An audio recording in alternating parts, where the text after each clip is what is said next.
Le tour de l'animal en 80 podcasts, un programme conçu et présenté par Eric Cobast, proposé par INSEC Grande École. Saison 8, les sujets possibles.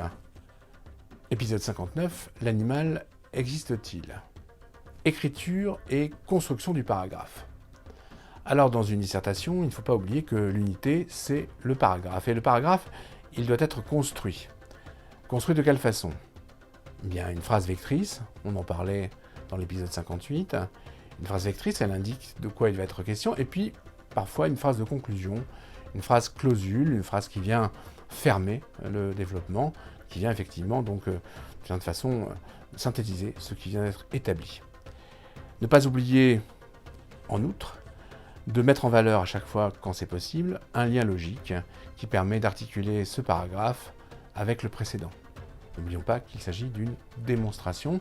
Une démonstration suppose une logique et non pas effectivement une simple juxtaposition, une simple, on va dire, accumulation d'arguments ou d'exemples. Alors prenons un exemple, prenons l'exemple du paragraphe qui a pour phrase vectrice ce que j'ai annoncé lors de l'épisode précédent. Chaque espèce animale vit dans son monde et c'est un monde dans lequel l'homme n'entre pas. L'animal, c'est l'altérité radicale, c'est le premier paragraphe de la première partie. Voilà ce que pourrait donner donc le contenu de ce paragraphe. Je le répète, chaque espèce animale vit dans son monde et c'est un monde dans lequel l'homme n'entre pas. L'animal, c'est l'altérité radicale.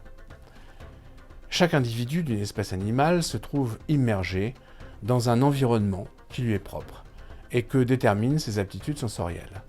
C'est ce que montre le penseur estonien Jacob von Uexküll dans son maître ouvrage intitulé « Monde animaux et monde humain ». Cet environnement, il l'appelle, comme l'indique le titre précédemment cité, un monde, c'est-à-dire un tout organisé, dont les différents éléments se définissent par des interactions fonctionnelles.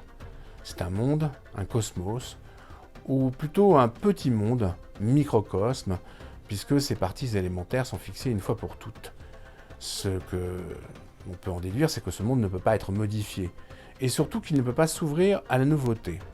Voilà pourquoi, écrit Uexküll, un animal ne peut entrer en relation avec un objet comme tel, il reste alors enfermé dans la clôture de sa subjectivité et des cercles fonctionnels que trace une perception du monde qui est toujours une perception-action.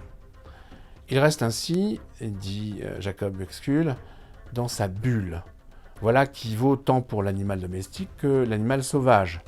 D'ailleurs, à propos du chien couché sous la table et qui soudain bondit dans l'escalier, Heidegger va préciser « Mais le chien, je cite, se comporte-t-il envers une table en tant que table, envers un escalier en tant qu'escalier ?» Et pourtant, il monte l'escalier avec nous, il avale sa nourriture avec nous. Non, nous n'avalons pas notre nourriture. Il mange avec nous. Non, il ne mange pas. Et pourtant, c'est ensemble, avec nous. Il y a un accompagnement, une transposition. Et pourtant, il n'y en a pas. Enfermés dans leur microcosme, les animaux nous paraissent alors étranges, étrangers, mais surtout absents. Le mot et son étymologie en disent long. Ce qui est absent n'a pas disparu, pour autant. Il est esse, loin, ab, esse. L'absence, absentia, situe la distance.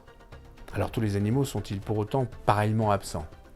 Est-ce qu'ils ne constituent pas, par cette absence même, une altérité radicale, indépassable? Voilà, alors on a repéré un certain nombre d'éléments que nous avions déjà vus lors des saisons précédentes, des éléments de connaissance, mais vous voyez de quelle façon elles sont intégrées à une argumentation, en fait, à un développement, à une véritable démonstration.